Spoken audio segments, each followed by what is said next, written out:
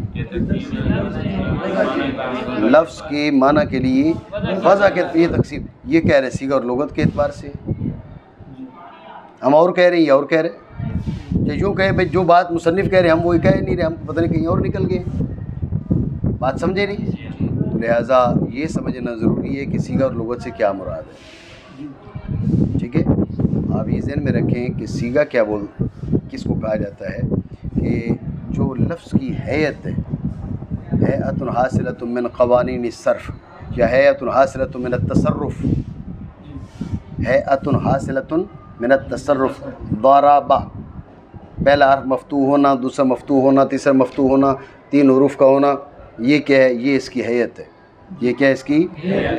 رجل، یعنی اس کی حیت ہے فاعل، سمجھ رہے بات کو؟ اب آپ دیکھیں نا، رجل اور رجال کا مادہ ایک ہے نہیں؟ ادھر ہی ہو صحیح، رجل اور رجال کا مادہ ایک ہے، حیت بدل گئی ہے، سمجھ رہے بات کو؟ تو حیت کیا ہے؟ حیت، یہ جو صیغہ ہے، صیغہ سے مراد حیت ہے لفظ کی، صیغہ سے کیا مراد ہے؟ صیغہ سے کیا مراد ہے؟ حیت، حیت حاصلۃ من قوانین الصرف کہیں یا حیت حاصلۃ من التصرف کہیں، سمجھ رہے بات کو؟ حیت حاصلۃ من التصرف، حیت حاصلۃ من قوانین الصرف، یہ کیا ہے؟ یہ صیغہ ہے، یہ کیا ہے؟ اتنی سمجھی بات؟ جو لغت ہے، ذہن میں رکھنا، لغت وضع کو کہا جاتا ہے، کس کو کہا جاتا ہے؟ کس کو کہا جاتا ہے؟ اتنی بات آپ سمجھے؟ ٹھیک ہو گیا؟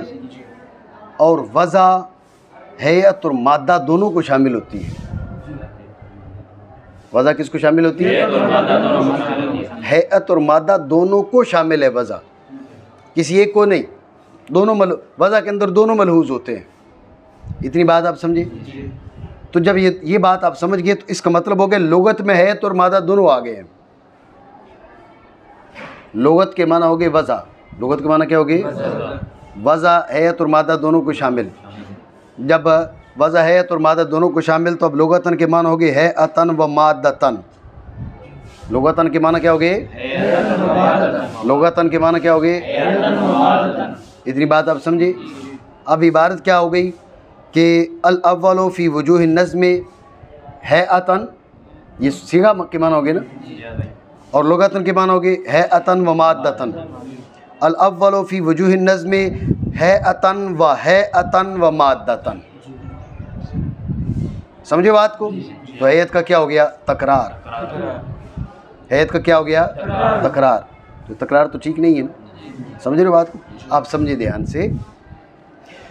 تو جب کیا کیا جائے، وہ خاص کا عام سے تقابل ہو یا جمع کا واحد سے تقابل ہو وغیرہ اس قسم کے معاملات میں، تو اب اس سے خاص کا عام سے تقابل ہو تو اب اس عام سے ما سوی الخاص مراد دیا جاتا ہے، سمجھے بات کو؟ جب عام اور خاص ایک دوسرے کے مقابل لائے جائیں تو اب عام سے ما سوی الخاص کا ارادہ کیا جاتا ہے، سمجھے بات کو؟ تنزل الملائکہ والروح، سمجھے بات کو؟ تو اب ملائکہ اور الروح، اب روح بھی تو ملائکہ میں سے ہیں، جناب جبریل امین، تو ملائکہ سے دیگر ملائکہ اور الروح سے سیدنا جبریل امین علیہ السلام، سمجھ رہے بات کو؟ جب یہ بات آپ کے ذہن میں آ گئی تو اب صیغہ سے مراد ہے حیت، لغت سے حیت اور مادہ دونوں چونکہ مراد تھا، لیکن صیغہ کے مقابل لایا جا رہا ہے، جب صیغہ کے مقابل لایا جا رہا ہے تو اب اس سے ما سوی صیغہ مراد ہے، کیا مراد ہے؟ مادہ ہی رہ گیا، سمجھ رہے ہو بات کو؟ کیا رہا؟ مادہ، تو اب صیغتاً سے مراد ہے حیاتاً اور لغتاً سے مراد ہے مادتاً، اتنی بات آپ سمجھے نہیں سمجھے؟ توجہ ہے؟ ٹھیک ہو گیا؟ لیکن اس پر یہ سوال ہوگا، یہ بات میں دوبارہ آپ کو سمجھاتا ہوں پھر آگے چلتے ہیں۔ سوال ہم نے یہ کیا کہ آپ نے کہا پہلی تقسیم ہے وضع کے اعتبار سے، مصنف رحمہ اللہ تعالیٰ نے فرمایا صیغہ اور لغت کے اعتبار سے، آپ کہہ رہے ہیں وضع کے اعتبار سے۔ دونوں باتیں ایک جیسی نہیں، مختلف ہیں، ٹھیک ہے؟ تو اس کا جواب سمجھنے سے پہلے اس کلام کی وضاحت ضروری ہے، سمجھ رہے ہو بات کو؟ تو کلام کی وضاحت یہ ہے کہ صیغہ بولا جاتا ہے ہیئۃ حاصلۃ من التصرف، ہیئۃ حاصلۃ من قوانین الصرف، سمجھ رہے ہو بات کو؟ تو صیغہ ہے اس لفظ کی ہیئت کا نام، لغت کا اطلاق کیا جاتا ہے وضع پر، اور وضع ہیئت اور مادہ دونوں کو شامل ہوتی ہے، تو لہٰذا لغتاً کے معنی ہو گئے ہیئتاً و مادتاً، صیغتاً کا مطلب ہو گیا ہیئتاً، اور لغتاً کا معنی ہو گئے ہیئتاً و مادتاً، اور ضابطہ ہے کہ عام کو جب خاص کے مقابلے میں ذکر کیا جائے تو عام سے ماسب الخاص مراد ہوتا ہے، ٹھیک ہے؟ تو لہٰذا اب جب لغتاً کو صیغہ کے مقابلے میں ذکر کیا گیا تو اب لغت سے کیا مراد ہوگا؟ صرف اور صرف مادہ مراد ہوں گے، صرف اور صرف مادہ مراد ہوں گے۔ تو اب کیا ہوگا کہ الاول فی وجوہ النظم ہیئتاً و مادتاً، اتنی بات آپ سمجھیں؟ توجہ ہے؟ جب توجہ ہے آپ کی تو آپ غور کیجئے گا کہ کیا کہنا ہیئتاً و مادتاً، ابھی آپ کو بتایا ہیئت اور مادہ وضع دونوں کو شامل، ہیئت اور مادہ وضع ہی تو ہوئی، ہیئت اور مادہ کیا ہو گئی؟ وضع ہوئی۔ تو پھر ہم نے کیا کہا تھا؟ وزن، ہم نے پہلے درجے میں کہہ دیا تھا، ٹھیک ہے؟ وہ تو تمہارے پریشر میں ہیں وہ، توجہ ہے؟ ہاں، تو انہوں نے کام پہلے تک شروع نہیں کیا تھا اس لیے شور نہیں کر رہے تھے، توجہ کیجئے۔ تو الاول فی وجوہ النظم صیغۃ و لغۃ، ہم نے از ابتدا کہہ دیا وضعاً، مصنف رحمہ اللہ تعالیٰ کی کلام کا معال ہے وضعاً، سمجھ رہے ہو بات کو؟ انہوں نے جو کہا نا صیغۃ و لغۃ، اس سے مراد وضع ہی بنتی ہے، جواب بنا نہیں بنا؟ بات آپ سمجھے نہیں سمجھے؟ ٹھیک ہو گیا، ٹھیک ہے نا؟ لیکن یہ سوال ضرور ہوگا کہ بھئی پر سیدھے سیدھے وزن کہہ دیتے، سیدھے سیدھے وضعاً کہہ دیتے، یہ صیغتاً اس کے مقابلے میں لغتاً، اور لغت سے ما سوا صیغہ، اس کے بعد جا کے بطور معال وضع، سمجھ رہے ہو بات کو؟ تو اس اتنے لمبے چوڑے جھنجٹ سے بچنے کے لیے سیدھا سیدھا وضعاً کہہ دیتے، جس کا ہم کو پتہ بھی تھا، ہم بھی وضع کی بات تو کر رہے تھے، یہ آسان ہو جاتا، اعتراض بنا نہیں؟ ساجد ہے تو جو نہیں ہے یار تیری جی، تو یہ مختصر بھی دیکھو نا، مختصر بھی تھا، اختصار بھی ہو تو وضعاً کہتے، بات ہے ذہن میں؟ یہ ہے اعتراض۔ تو اس کا جواب یہ ہے کہ اصل میں مصنف رحمہ اللہ تعالیٰ نے اسلوب جو بدلا، ایک اہم نکتہ کی جانب اشارہ کرنے کے لیے، اسلوب جو بدلا وہ اہم نکتہ کی جانب اشارہ کرنے کے لیے، وہ نکتہ کیا ہے؟ وضع ہیئت اور مادہ دونوں کو شامل ہے، بات سمجھے نا؟ وزن کہہ دیتے تو پتہ چلتا یہ جو تقسیمات ہیں وہ وضع کے اعتبار سے، بس اتنی بات سمجھ میں آتی، لیکن ان تقسیمات میں ہیئت کا دخل زیادہ ہے۔ اکیلے وزن کہتے تو اس بات کی طرف اشارہ ہوتا، صرف یہ سمجھ میں آتی بات کہ بھئی یہ تقسیم ہے وضع کے اعتبار سے، اس کے علاوہ کوئی بات سمجھ میں نہ آتی، لیکن بتانا یہ تھا کہ یہ جو تقسیم ہے اس میں مادہ کا دخل ہے، لیکن زیادہ دخل ہیئت کا ہے۔ اب دیکھیں نا، رجل اور رجال مادہ ہے کیا نہیں ہے؟ رجل خاص ہے، رجال عام ہے، تو پھر ہیئت کا معاملہ زیادہ ہوا نا؟ بھائی بات سمجھ رہے ہو نہیں؟ تو رجل خاص ہے، رجال عام ہے، حالانکہ دونوں کا مادہ ایک ہے، ہیئت بدلنے سے جو ہے نا معاملہ بدل رہا ہے، تو اس کا مطلب ہے کہ اس تقسیم میں ہیئت تقسیم وضع کے اعتبار سے، لیکن ہیئت کا دخل زیادہ ہے، بات سمجھے؟ اس بات پہ تنبیہ کرنے کے لیے مصنف رحمہ اللہ تعالیٰ نے اسلوب بدلا، وزن کہتے تو اس پہ تنبیہ نہ ہوتی، اسلوب بدلا، اور غور کرو صیغہ سے مراد ہیئت تھی نا، اب اس کو پہلے نکال کر لے آئے، ٹھیک ہے نا؟ حالانکہ ذہن میں رکھیں درجہ میں علت مادیہ پہلے ہوتی ہے، علت سوریہ بعد میں ہوتی ہے، درجہ میں علت مادیہ پہلے ہوتی ہے اور علت سوریہ بعد میں ہوتی ہے، کیونکہ علت مادیہ سے شے درجہ بالقوت میں ہوتی ہے اور علت سوریہ سے شے درجہ بالفعل میں آ جاتی ہے۔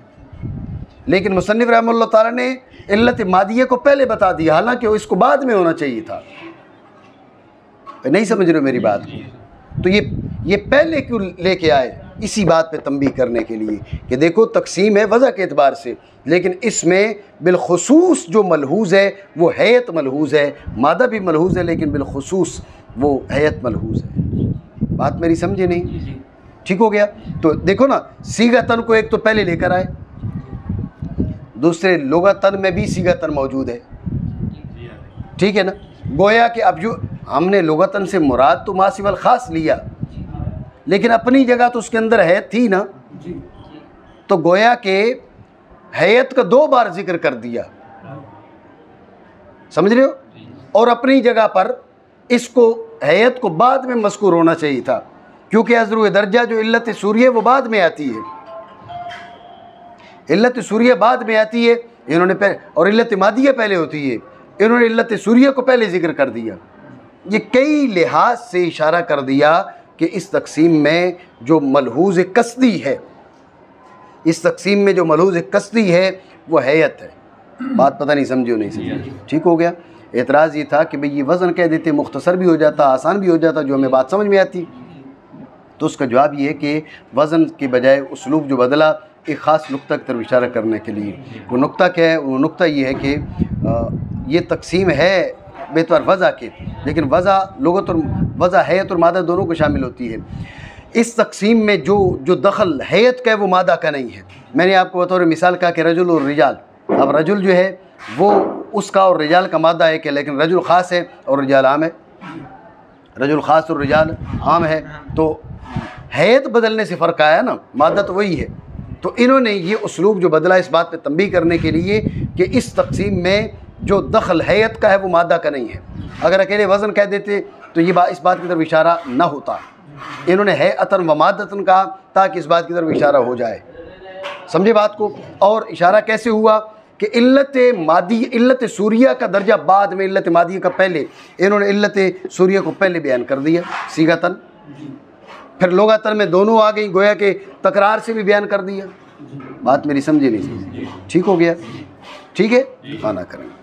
پہلی تقسیم ہے نظم کی انواع میں ازرو وضع کی، مطلب یہی ہوا صیغتن و لغتن کا مطلب کیا ہو گیا؟ ازرو وضع کی، اور وہ 4 ہیں، کافی اتنا۔